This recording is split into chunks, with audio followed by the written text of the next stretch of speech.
বিশ্বনবীর জামানায় এক লোক মূর্তির ইবাদত করত, মূর্তিটারে সব সময় আদর করত, মূর্তিটারে সব সময় ভালোবাসতো, সোহাগ করত, মূর্তির কাছে চাইতো। রাত্রিবেলা উঠে মূর্তির কাছে কেঁদে কেঁদে মনের দুঃখ বলতো আর জিকির করত, সানাম সানাম সানাম। একদিন তার প্রিয় মূর্তিটাকে রেখে, তার কল্পিত খোদাটাকে রেখে সে বাজারে গেল। বাজার থেকে এসে দেখে তার মূর্তি গোসল করে দাঁড়ায় আছে, উপরে পানি, গোসল করা পানি। He thought it is the water of mercy and বারাকা।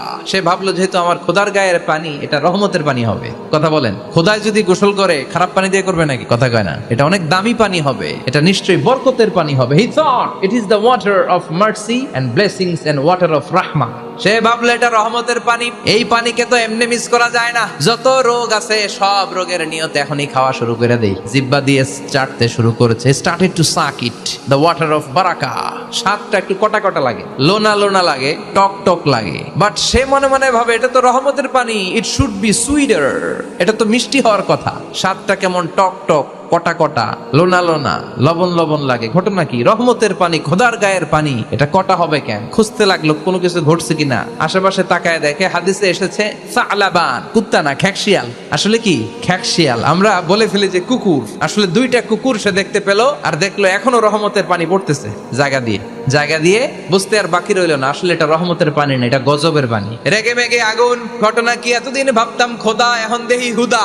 রাতের ঘুম নষ্ট করে কত রাত কেঁদেছি, কত রাত মনের কথাগুলো তাকে আমি বলেছি, এখন দেহি হুদা। আগে ভাবতাম খোদা, আসলে তো এইটা আমার কিচ্ছু করতে পারবে না, এটার এখন সাইজ করার সময় আসছে। মূর্তিটাকে নিয়ে জমিনের মধ্যে আছড়াতে শুরু করলো, ভাঙতে ভাঙতে হাত আলাদা করলো, খোদার হাত পা সব আলাদা করে ফেলছে। খোদারে মাইরা সাইজ করে তুরজা করে ফেলাইছে। খোদার হাত পা নিয়ে বিশ্বনবীর কাছে চলে গিয়েছে, যে বলে আব্দুল্লাহর বেটা মোহাম্মদ, বড্ড ভুলের ভেতরে আমি ছিলাম। এই কল্পিত খোদা, এই মূর্তি আমারে কিছু করতে পারবে না। যে নিজেকে খ্যাকশিয়ালের পেশাব থেকে নিজের দেহটারে বাঁচাতে পারে না, এই খ্যাকশিয়ালের পেশাব থেকে যে নিজের রক্ষা করতে পারলো না, সে কিয়ামতের দিন কঠিন মুসিবতের কালে জাহান্নামের আগুন থেকে আমারে কেমনে বাঁচাবে? কেমনে বাঁচাবে? আমি আর এই কল্পিত খোদার ইবাদত করতে চাই না। আপনি আমাকে শাহাদা পড়িয়ে দেন। কি পড়িয়ে দেন? লা ইলাহা ইল্লাল্লাহু মুহাম্মাদুর রাসূলুল্লাহ সাল্লাল্লাহু আলাইহি ওয়াসাল্লাম।